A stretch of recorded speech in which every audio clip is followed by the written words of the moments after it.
Cambridge IELTS 7 by University of Cambridge ESOL Examinations. Published by Cambridge University Press. This recording is copyright. CD 1. Test 1. You will hear a number of different recordings and you will have to answer questions on what you hear. There will be time for you to read the instructions and questions, and you will have a chance to check your work. All the recordings will be played once only. The test is in 4 sections. At the end of the test, you will be given 10 minutes to transfer your answers to an answer sheet. Now turn to Section 1.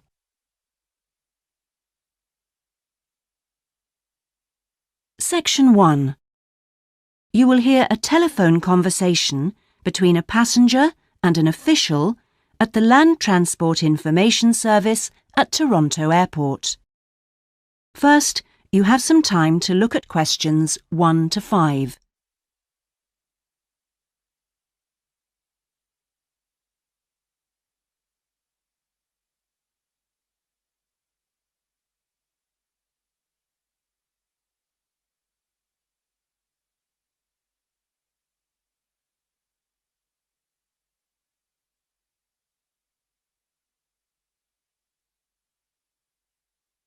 You will see that there is an example that has been done for you.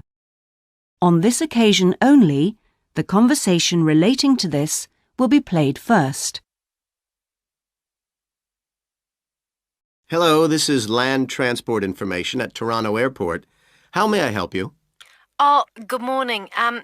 I'm flying to Toronto Airport next week and I need to get to a town called, Milton. Could you tell me how I can get there? Milton, did you say? Let me see. I think that's about 150 miles southwest of here. In fact, it's 147 miles to be exact. So it'll take you at least, say, 3 to 4 hours by road. The distance from the airport to Milton is 147 miles, so 147 has been written in the space. Now we shall begin. You should answer the questions as you listen because you will not hear the recording a second time. Listen carefully and answer questions 1 to 5. Hello, this is Land Transport Information at Toronto Airport. How may I help you? Oh, good morning. I'm flying to Toronto Airport next week and I need to get to a town called, Milton. Could you tell me how I can get there? Milton, did you say? Let me see. I think that's about 150 miles southwest of here. In fact, it's 147 miles to be exact.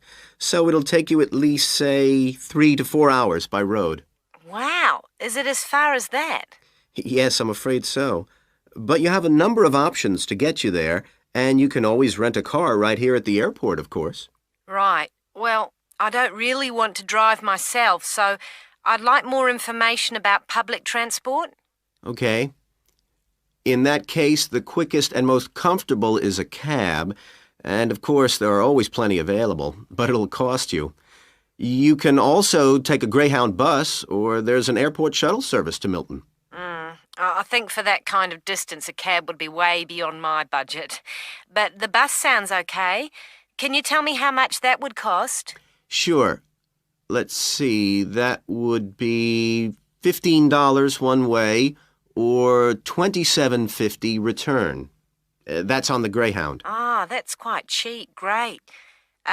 Whereabouts does it stop in Milton? It goes directly from the airport here to the city center, and it's pretty fast. But you have to bear in mind that there is only one departure a day, so it depends what time your flight gets in. Ah, of course. Hang on. We're due to get there at 11:30 a.m. Too bad. The bus leaves at 3:45, so you would have quite a wait, more than 4 hours. Oh, I see. Well, what about the shuttle you mentioned? Okay. That's the airport shuttle that will take you from the airport right to your hotel or private address. It's a door-to-door service, and it would suit you much better because there's one every 2 hours. So how much does that cost? Let's see. Yeah, that's $35 one way, $65 return. So I guess it's a bit more expensive than the Greyhound. Oh, that doesn't sound too bad, especially if it'll take me straight to the hotel. But you do need to reserve a seat. Okay. Is it possible to make a booking right now, through you? Sure. Before you hear the rest of the conversation, you have some time to look at questions 6 to 10.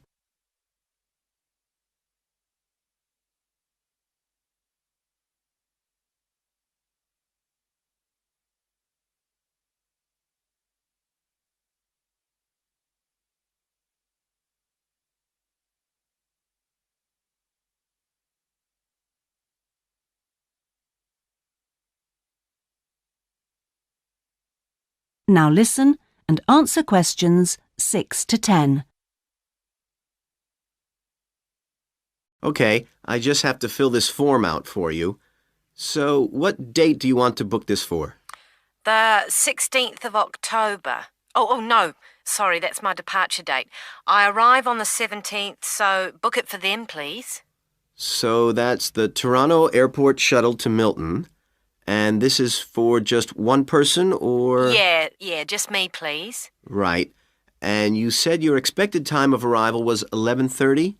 So if I book your shuttle for after 12, let's say 12:30, that should give you plenty of time to, collect your baggage, maybe grab a coffee. Yeah, that sounds fine, as long as we land on time. Well, we'll take your flight details, so you don't need to worry too much about that. Now, what about the fare? What sort of ticket do you want? One way or? Yeah, that'll be fine, provided I can book the return trip once I'm there. No problem. Just allow a couple of days in advance to make sure you get a seat. And what is your name, please? Janet Thompson. Is that Thompson spelled with a P? No, it's Thomson. Okay. And you'll be coming from the UK? What flight will you be traveling on? Oh, it's Air Canada flight number AC936 from London Heathrow. Right. Now, do you know where you'll be staying? We need to give the driver an address. Yes, it's called the Vacation Motel, and I think it's near the town centre. Anyway, the address is 24 Kitchener Street. That's Kitchener Street. That's fine. Right, so that's $35 to pay, please. Have you got your credit card number there? Yes, it's a Visa card, and the number is 3303 8450 2045 6837. Okay. Well, that seems to be everything. Have a good trip, and we'll see you in Toronto next week. Yes, bye. Oh, thanks for your help. That is the end of section 1. You now have half a minute to check your answers.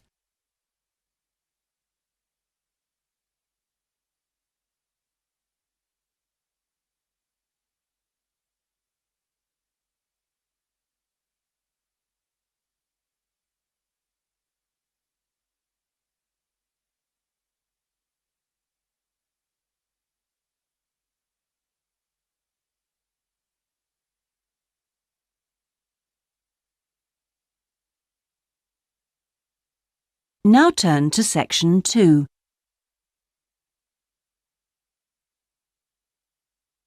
Section 2. You will hear a representative from a holiday company called PS Camping giving a talk about the holidays the company organises. First, you have some time to look at questions 11 to 16.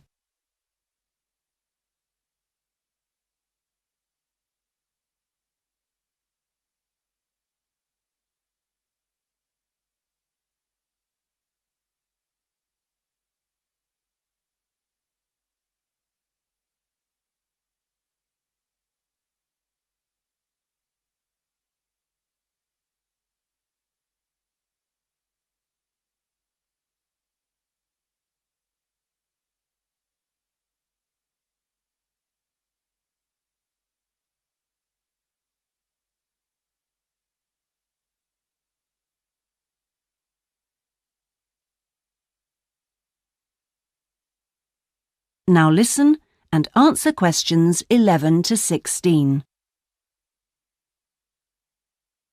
Thank you all for coming to my talk this evening. It's nice to see so many people in the audience. For those of you who don't know very much about PS Camping, let me start by giving you some background information about the company. The company started 25 years ago. It actually opened as a retail chain selling camping equipment, and then, 20 years ago, it bought a small number of campsites in the UK and began offering camping holidays. The company grew rapidly and has been providing holidays in continental Europe for the last 15 years. If you book a camping holiday with us, you'll have a choice of over 300 sites. In Italy, we now have some 64 sites that we either own or have exclusive use of.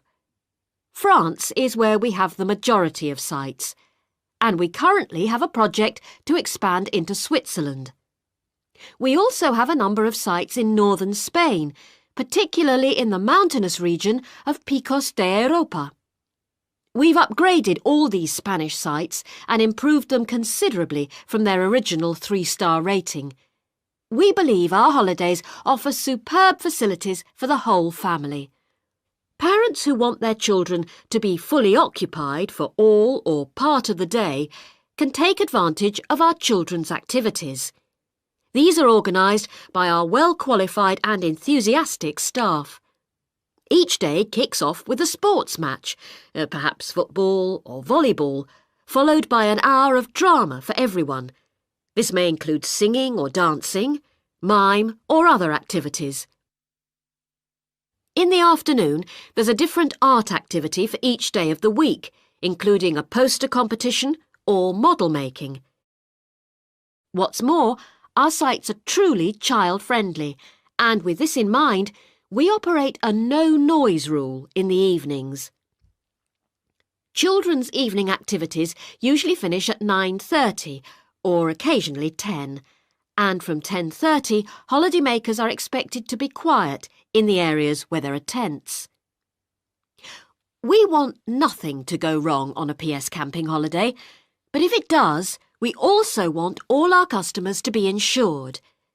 If you haven't organised an annual insurance policy of your own, you'll need to take out the low-cost cover we offer, and we require that you arrange this when you make your holiday reservation. There are many advantages to choosing PS Camping and to recommending it to others.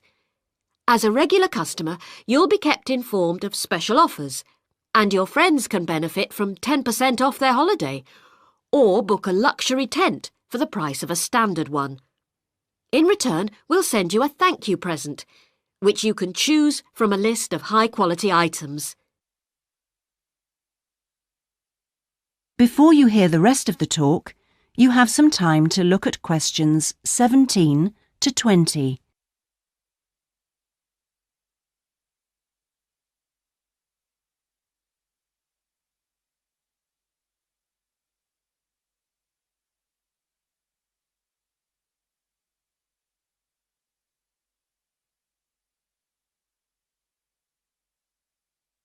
Now listen and answer questions 17 to 20. When it comes to our tents, these are equipped to the highest standard. We really do think of every essential detail, from an oven and cooking rings fuelled by bottled gas to mirrors in the bedroom areas. If you don't want to cook indoors, you can borrow a barbecue if you ask in advance for one to be made available. And there's even a picnic blanket to sit on outside your tent. Inside, a box of games and toys can be found, and children's tents can be hired if required. All tents have a fridge, and if you want to spend the day on the beach, for example, ask for a specially designed PS Camping cool box, which will keep your food and drinks chilled. There are excellent washing facilities at all our sites, with washing machines and clothes lines in the central areas, along with mops and buckets in case your tent needs cleaning during your stay. All sites have a cafe and/or a shop for those who'd rather eat in than dine at a local restaurant. That is the end of section 2. You now have half a minute to check your answers.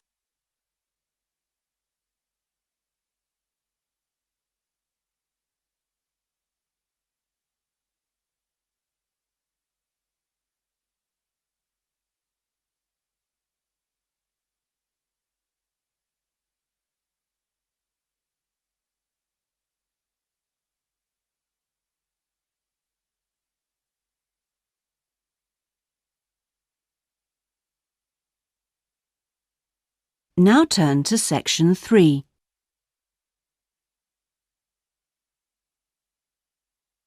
Section 3.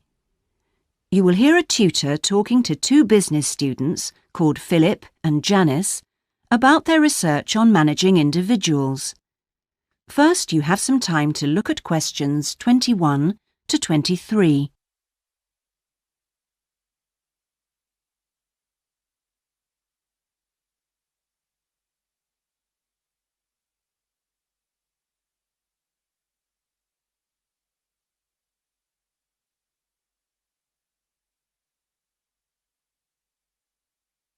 Now listen carefully and answer questions 21 to 23. Well, you've both been looking at different styles of managing individuals in companies and the workplace. How's the research going, Philip? Well, I've been looking at why individualism, individual differences, are such an important area of management studies. When you think about any organisation, be it a family business or a multinational company, they're all fundamentally a group of people working together.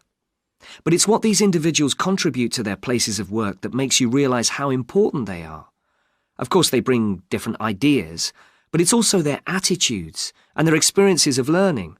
Diversity is important in these areas too. So why do people behave so differently from one another at work? There are lots of reasons, but research has shown that a lot of it comes down to personality. And the other factor is gender. It's a well-known fact that men and women do lots of things in different ways, and the workplace is no different. Did you look at the effects of this variation on companies? Yes, I did.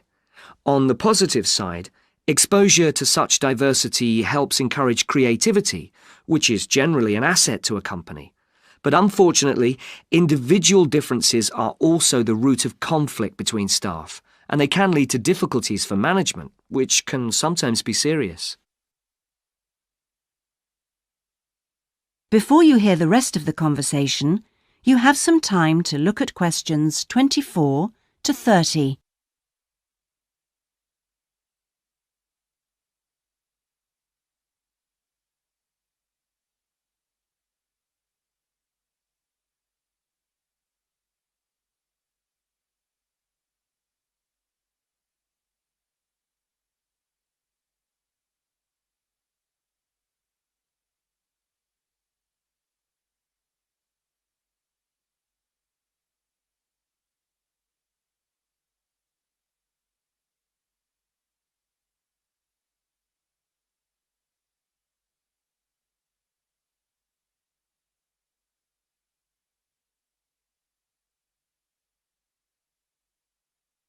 Now listen and answer questions 24 to 30. Thanks, Philip. So now I guess the two main things to remember here are to identify individual talent and then to utilize it. So, Janice, you were looking at identifying different talents in workers. Do you think this is easy for managers to do? Well, currently, teamwork is in fashion in the workplace.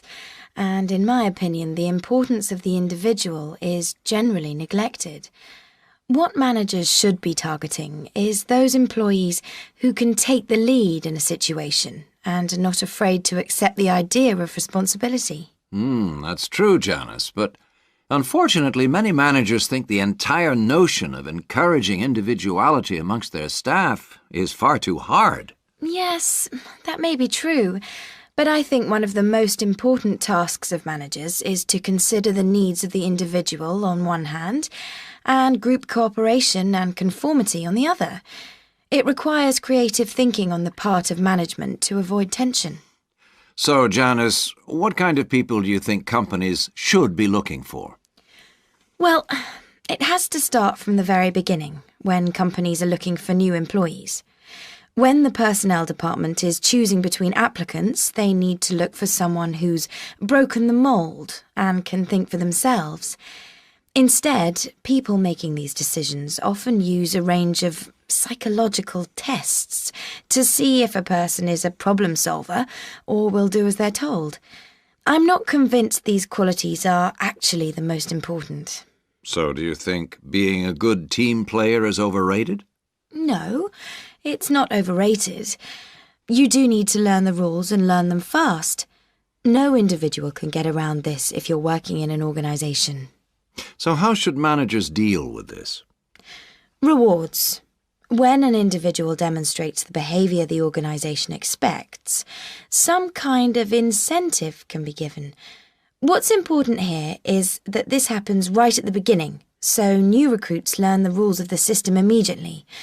Also, the incentive should be something the individual actually wants, and this isn't always just money. To come back to you, Philip, you were saying that recognition of good performers is essential.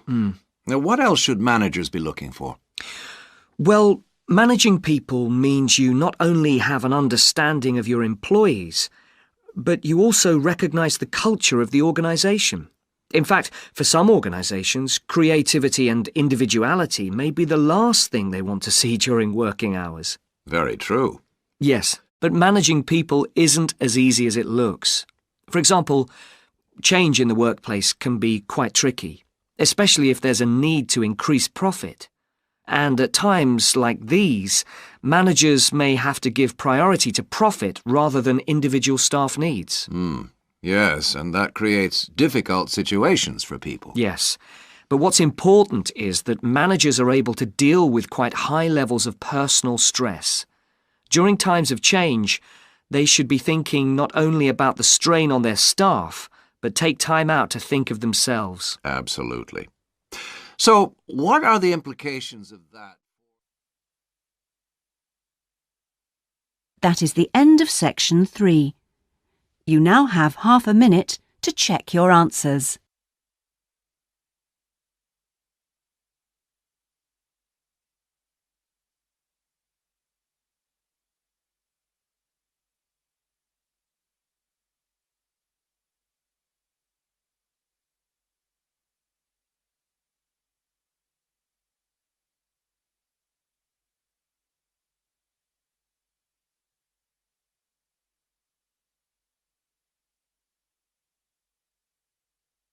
Now turn to section 4.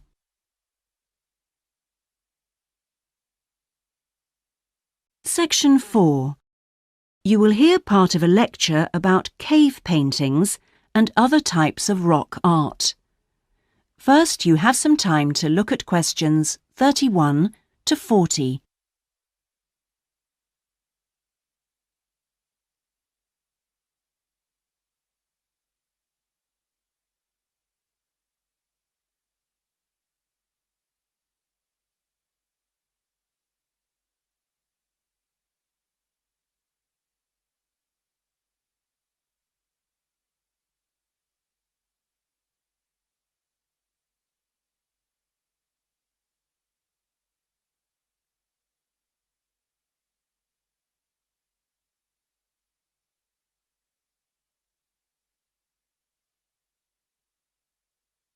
Now listen carefully and answer questions 31 to 40. Good afternoon, everyone. This is the first seminar in preparation for our archaeological fieldwork in Namibia.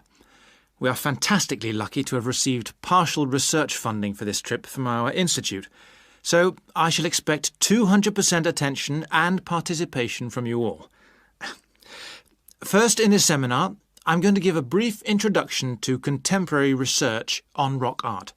And in the second part, I'm going to give you some do's and don'ts for our fieldwork trip in April. So please listen very carefully. I'm first going to focus on the interpretation of rock art in Namibia. We are very fortunate to be going to an area where you can find some of the most important sites in the entire world. And I hope to show you how easy it is for everyone to make mistakes in looking at cultures which are different from our own, the first and most important lesson we have to learn. In Namibia, there are both paintings and engravings. That's where the surface of the rock is cut out. Many of the engravings show footprints of animals, and most scholars used to think that the purpose of these was simple and obvious. This rock art was like a school book with pictures to teach children about tracks, which track belonged to which animal, giraffe, lion, and so on. But there were some mysteries. First, when you look at a typical Namibian painting or engraving, you see the tracks are repeated. There are dozens of tracks for the same animal.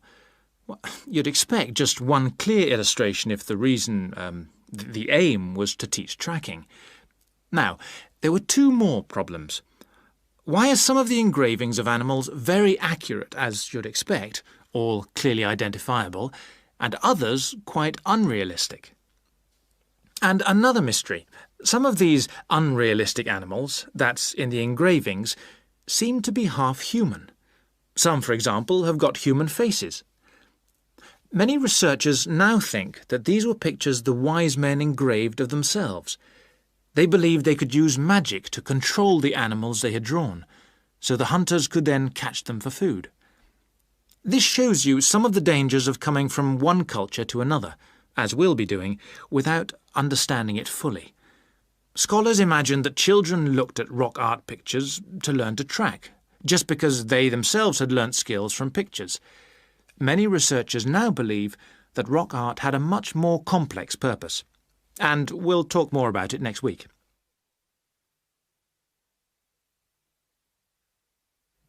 Now, before I invite you to join in a discussion in this second part of the seminar, I'd like to make some very important points about our fieldwork, and in fact any field trip to look at rock art. We're going to a number of sites, and we won't always be together. The single largest problem faced by people who manage the sites is, yes, I'm sure you've guessed, damage caused by visitors, even though it's usually unintentional. Whenever you do go to a site, don't forget you can learn many things from observing at a distance, instead of walking all over it. This can really help to reduce visitor pressure. People often say, well, there's only 2 of us, and just this one time. But maybe thousands of people are saying the same thing. And then some basic rules to guide you. We'll have our own camp near a village, but remember never to camp on a site if you go on your own. It may be disrespectful to the people of that culture. And certainly don't make fires, however romantic it may seem. It's really dangerous in dry areas, and you can easily burn priceless undiscovered material by doing so. So, how are we going to enjoy the rock art on our field trip? By looking at it, drawing it, and photographing it. Never by touching it or even tracing it. Rock art is fragile and precious. Remember that climbing on rocks and in caves can destroy in a moment what has lasted for centuries. So, no heroics in Namibia, please. Try to be extra careful and help others to be too. Oh, and lastly, please don't even move rocks or branches to take photographs. You should leave the site intact. I'm sure I can rely on you to do that. Well, that's about all I want to say before today's first discussion. But if you have any questions, please ask them now. Oh, and don't forget you'll find some fascinating information about worldwide sites on the internet. Right, first question then. That is the end of section 4. You now have half a minute to check your answers.